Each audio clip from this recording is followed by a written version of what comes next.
Morning friends, দেখো এই যে গুলমাতে এসে আমরা আটকা পড়েছি, অনেকক্ষণ ধরে বসে আছি ভিতরে, একটু বাইরে বেরোলাম। এত গরম শিলিগুড়িতে, বাপরে বাপ, মানুষ কীভাবে যে হয়ে যাচ্ছে, মানে কি বলবো তোমাকে, গরমে ফুসকা পড়ে যাচ্ছে শরীরে। প্রচণ্ড গরম, প্রচণ্ড গরম। এই যে দেখো কি সুন্দর চারোদিকে, দেখো গাছটা কি সুন্দর, দেখো গাছটা কি সুন্দর, গাছটা দেখো। এই যে এদিকে ট্রেনটা থেমে রয়েছে,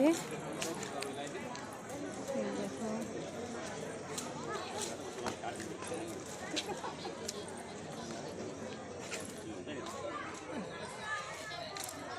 দীপা আগে ভয়ে ট্রেনের সামনে গিয়ে দাঁড়ায় আসছে। এই যে দীপা দাঁড়ায় আছে, দেখো ট্রেনটা। এই যে দেখো, বল কিরকম গরম পড়েছে, বনি বল, পড়ে যাচ্ছি আমরা, বল। আমাদের মালবাজারে ছিল না, বল। গলে যাচ্ছে গরমে, সব গলে যাচ্ছে। বলো কাকিমা, আজকে আমি এরকম গরম আমি শিলিগুড়িতে দেখিনি, বাপরে বাপ, মানে পাগলের মতো গরম। পাগল গরমে, মানে মানুষকে গলায় দিচ্ছে। দেখো তো গুলমাতে দাঁড় করিয়ে কখন থেকে দাঁড়া করাচ্ছে না, কখন দেখো কখন ছাড়ে, এইটাই দেখো। ওই যে কাকিমাও গরমে নাজেহাল হয়েছে, কাকিমা বলে দাও বাই।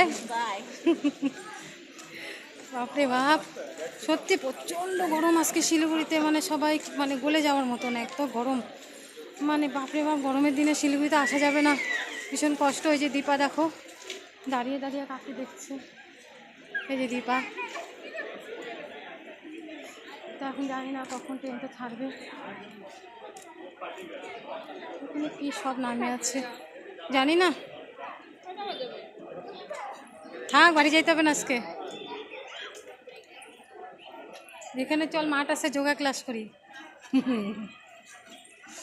চলো একটু ঘুরছি, দেখাচ্ছি। সত্যি তোমাদেরকে কি বলবো, মানে এতটা গরম কোনোদিনও পাইনি শিলিগুড়িতে, মানে কি বলবো।